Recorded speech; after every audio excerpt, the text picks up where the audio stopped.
حضرت زبیر بن سعید القرشی رضی اللہ تعالیٰ عنہ فرماتے ہیں کہ ہم لوگ حضرت سعید بن مسیب رضی اللہ تعالیٰ عنہ جو عظیم تابعی ہیں ان کے پاس بیٹھے تھے کہ ہمارے پاس حضرت علی بن حسین یعنی سیدنا امام زین العابدین رضی اللہ تعالیٰ عنہ تشریف لائے۔ تو حضرت سعید بن مسیب رضی اللہ تعالیٰ عنہ فرماتے ہیں کہ میں نے اس سے پہلے کسی ہاشمی کو بھی نہیں دیکھا تھا جو ان سے زیادہ اللہ کا عبادت گزار ہو، اسی لیے حضرت امام زین العابدین رضی اللہ تعالیٰ عنہ کو سید سجاد کہتے ہیں، یعنی ان کا لقب ہے زین العابدین، سید سجاد، سید العابدین۔ حضرت سعید بن مسیب رضی اللہ تعالیٰ عنہ فرماتے ہیں کہ ہم ان کے احترام میں کھڑے ہوئے، ہم نے ان کو سلام کیا، انہوں نے ہمیں سلام کا جواب دیا۔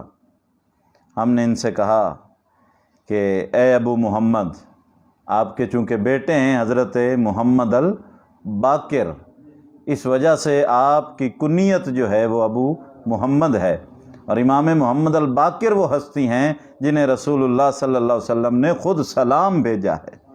حدیث مبارکہ کے اندر حضرت امام محمد الباقر جو امام زین العابدین کے بیٹے ہیں اور حضرت امام جعفر الصادق علیہ السلام کے باپ ہیں، ان کو خود رسول اللہ نے سلام بھیجا ہے، یہ اس لیے ان کی کنیت جو ہے وہ ابو محمد ہے۔ تو حضرت سعید بن مسیب کہتے ہیں ابو محمد، ہمیں حضرت فاطمہ بنت اسد جو مولا علی کرم اللہ وجہ الکریم کی والدہ ماجدہ ہیں اور حضرت سیدنا ابو طالب کی زوجہ مطہرہ ہیں، ان کے بارے میں کچھ بتائیے۔ تو امام زین العابدین نے فرمایا کہ میں نے اپنے باپ امام حسین علیہ السلام سے سنا، اور آگے یہ حدیث پاک ہے جو میں سناتا ہوں آپ کو۔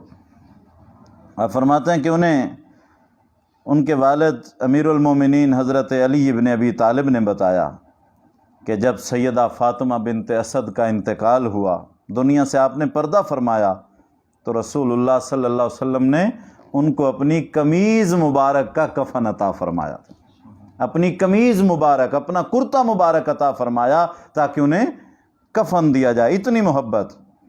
اور پھر رسول اللہ صلی اللہ علیہ وسلم نے ان کا جنازہ پڑھایا اور 70 تکبیریں جنازے پہ ادا فرمائیں، اتنی محبت، اتنا پیار کہ اللہ کی بارگاہ میں ان کے لیے دعائیں مانگ رہے ہیں تو بار بار اللہ کی بڑائی بیان کر رہے ہیں تاکہ میری ماں پہ اللہ کی رحمتوں کی برسات کثرت سے نازل ہوتی رہے۔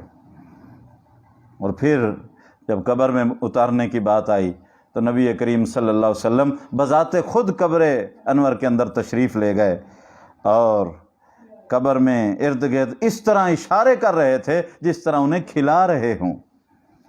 اور پھر جب قبر سے نکلے تو سرکار دو عالم صلی اللہ علیہ وسلم کے آنسو مبارک بہہ رہے تھے۔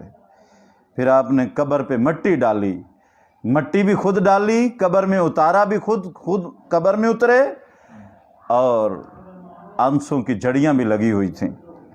حضرت سیدنا عمر بن خطاب رضی اللہ تعالیٰ عنہ فرماتے ہیں کہ ہم نے عرض کی یا رسول اللہ صلی اللہ علیہ وسلم، جتنی شفقت آپ نے اس خاتون پہ فرمائی ہے کسی اور پہ ایسی شفقت کرتے ہوئے نہیں دیکھا۔ آپ علیہ السلام نے فرمایا اے عمر، یہ عورت میری ماں کی طرح تھی، اس ماں کی طرح تھی جس نے مجھے جنم دیا ہے۔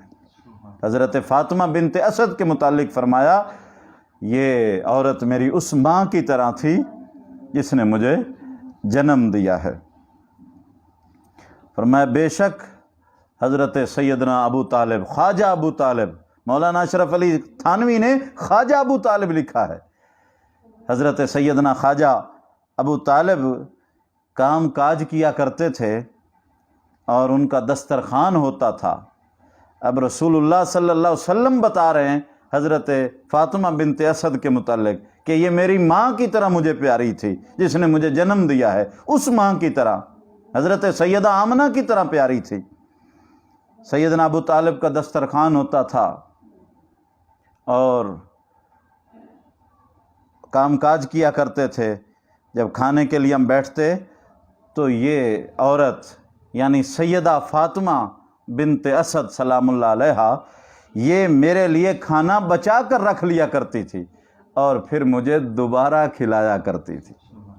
سبحان اللہ، یعنی پہلے بھی ایک مرتبہ سرکار کھا لیتے، پھر بچا کے رکھا کرتی تاکہ میں اپنے بھتیجے کو، اپنے بیٹے کو دوبارہ دوں۔ پھر فرماتے ہیں کہ میں دوبارہ دیا کرتی تھی اور حضور رو رہے تھے اور آنکھوں سے آنسو بہہ رہے تھے۔ فرمایا یہ دوبارہ میرے لیے بچا کے رکھتی تھی۔ اور حضرت جبریل علیہ السلام نے مجھے بتایا، سنو شان سیدہ فاطمہ کی، جبریل علیہ السلام نے مجھے بتایا ہے کہ اللہ تعالیٰ نے اسے جنت میں جگہ عطا فرمائی ہے، جنتی کر دیا ہے، اور 70,000 فرشتوں کو لگا دیا ہے کہ وہ میری ماں کے لیے بخشش کی دعا کرتے رہتے ہیں۔ 70,000 فرشتے میری ماں سیدہ فاطمہ بنت اسد کے لیے دعا کرتے رہے۔ کون سیدہ فاطمہ؟ تو فاطمہ بنت اسد، جن کی کوکھ سے، جن کی گود سے اس امت کو ولیوں کا امام نصیب ہوا۔ حضور نے فرمایا اللہ تعالیٰ نے 2 آدمیوں کو چنا ہے زمین سے، ایک مجھے چنا ہے، ایک علی کو چنا ہے۔